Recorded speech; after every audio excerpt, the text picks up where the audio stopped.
Hello everybody. Today I'm going to explain the poem The Ant and the Cricket from the NCERT textbook Honeydew of class 8. And before we begin, let me tell you this poem is a fable. Now what's a fable? You must be wondering what a fable is. A fable is a story. It's a poem in the form of a story where the characters are animal and the poem conveys a moral lesson to the readers. This poem is about an ant and a cricket. The ant here in this poem is very hardworking, okay, and even it is miserly. The cricket in this poem is a very lazy creature, fun-loving, silly, short-sighted. Short-sighted means not too much of planning for the future, very careless, foolish, and no worries at all. Now, once upon a time, there lived a silly young cricket. Why the cricket is called silly? Because we will come to know a little later. Okay, the poet introduces the cricket as very silly, very foolish, and why the poet has used the word silly, we will come to know about it a little later. And the cricket was very young. Okay, cricket, I'm sure you all know, is an insect. This silly young cricket was accustomed to sing. Accustomed means in the habit of singing. Okay, it was a fun-loving creature. It loved to have fun. And when it was the time of summer and spring, it was very happy. It was very happy because the weather was pleasant and there was plenty to eat in the nature. Okay, the trees were full of leaves and flowers and there was food available all around in nature, so it was very happy. So through the warm sunny months of gay summer and spring, so the cricket was very happy during the season of summer and spring because there was plenty to eat and the weather was very warm, it was sunny, it was bright and very pleasant, and the cricket was very happy. Began to complain when he found that at home his cupboard was empty and winter was come. I'm sure you know, in some of the countries near the North Pole and the South Pole, the places where when you start moving away from the equator, it becomes colder and colder. In these places, the winter is very extreme. The winter is very harsh. There is snowfall. At that time, the surrounding is covered with ice and snow. It looks like as if nature is covered with a white blanket. Okay, during this time you do not see flowers and leaves. It's all covered with white snow. The houses, the roof, the streets, the roads, and everything becomes white. And then there is scarcity of food.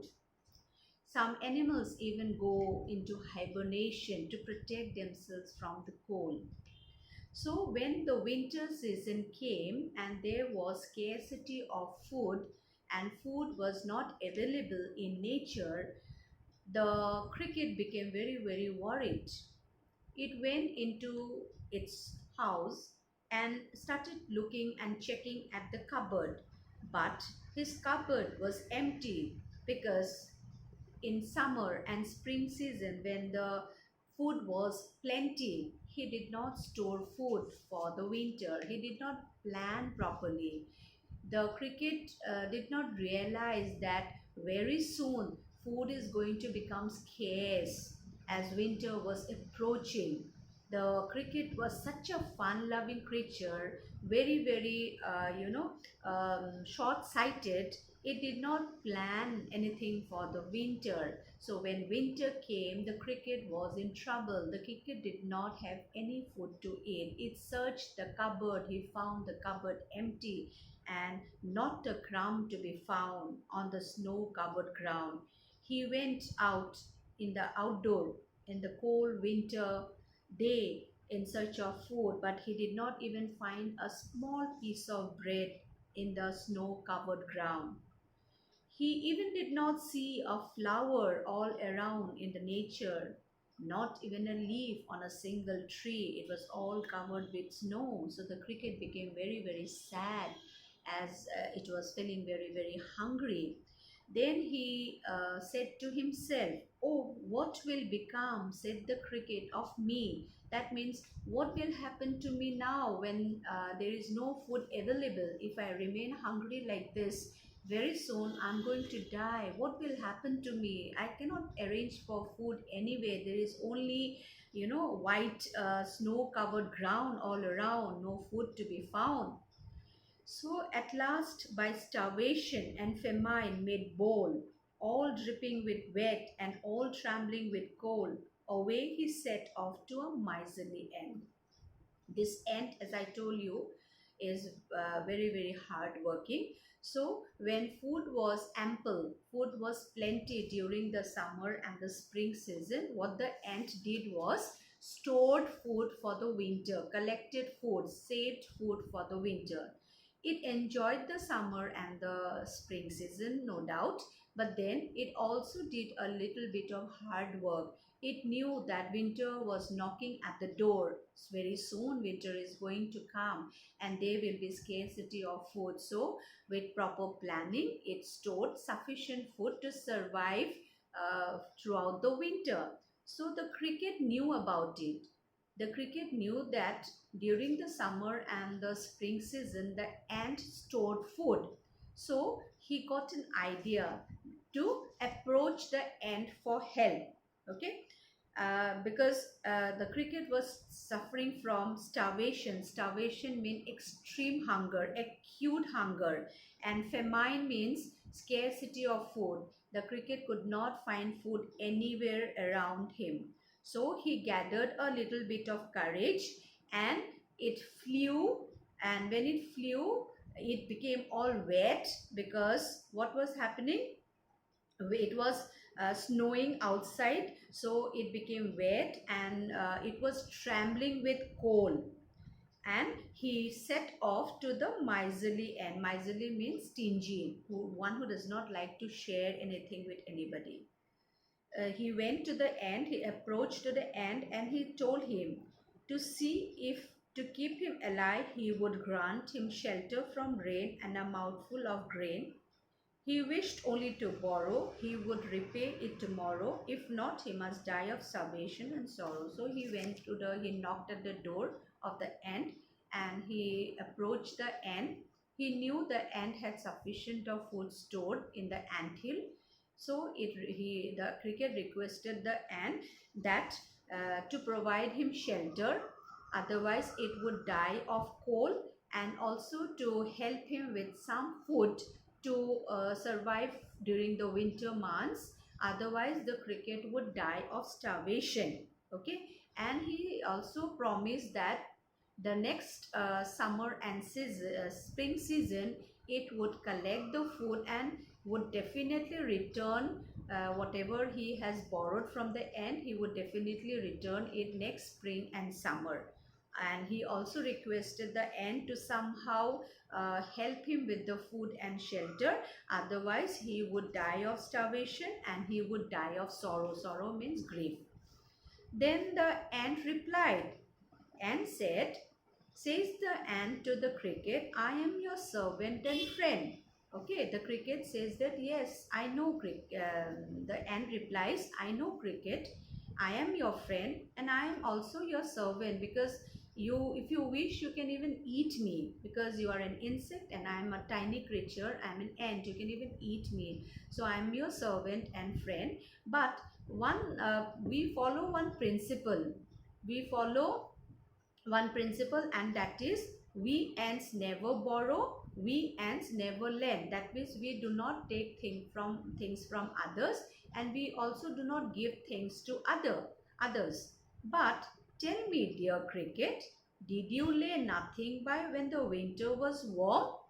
Okay, so the ant asked the cricket that, cricket, when it was summer season, when it was spring season, and there was sufficient food available all around, didn't you collect any food and didn't you store anything for the winter? And quote the cricket, not I. Quote means said, replied. The cricket replied, no, I did not store anything for the summer. During the summer and the spring season, I did not collect food and store for the winter. My heart was so light that I sang day and night, for all nature looked gay. So the cricket replied to the ant that at that time during the summer and the spring season, my heart was so cheerful, my heart was so happy, to find the weather so pleasant and to see food all around. I was very, very glad, I was very happy, and I was very cheerful, and the whole day I sang day and night because the nature looked all happy.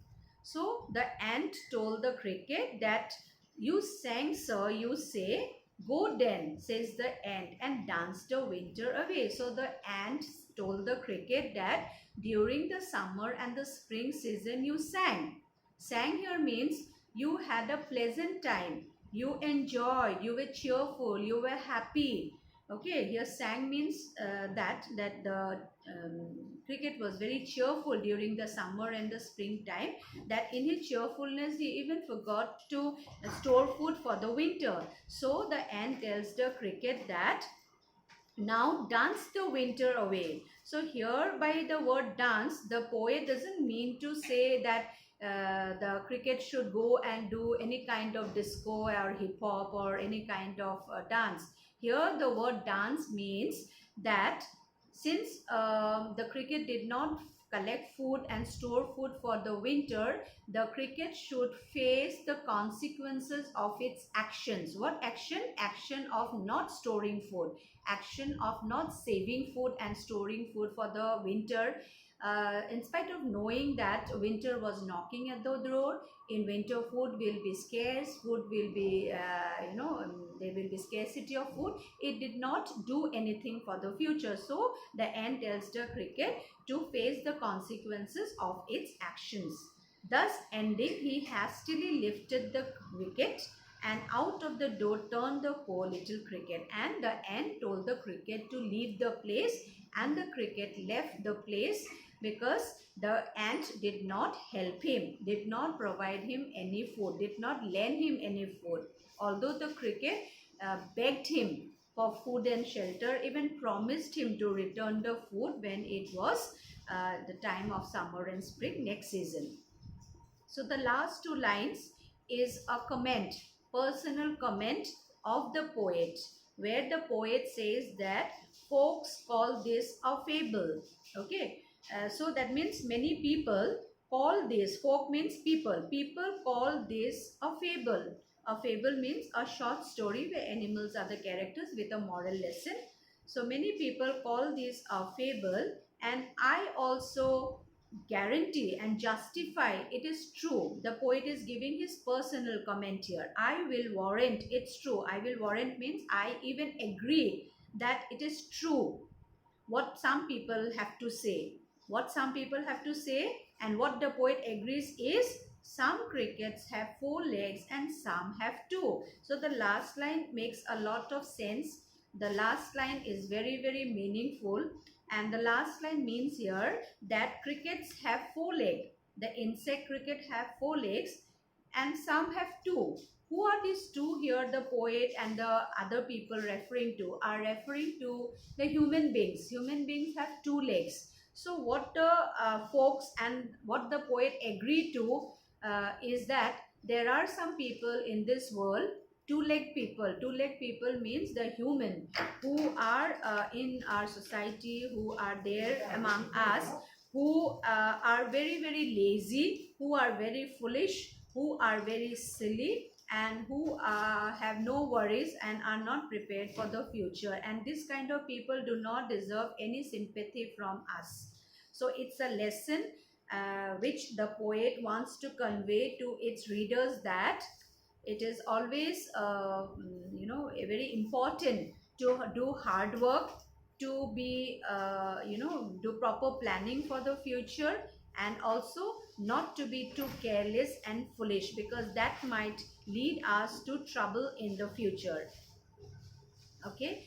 And this is actually what the poet is talking about here. The poet is actually not talking about the insect, cricket, and the ant. Here he is actually talking of the people, different kind of people, two category of people in the society. There are some people, of course, you must have seen, or you must have come across such people in the society or in the family or among your friends, that these kind of people are very hardworking. Okay, they enjoy life, they have fun, and yet they also work hard, okay, to lead a happy life.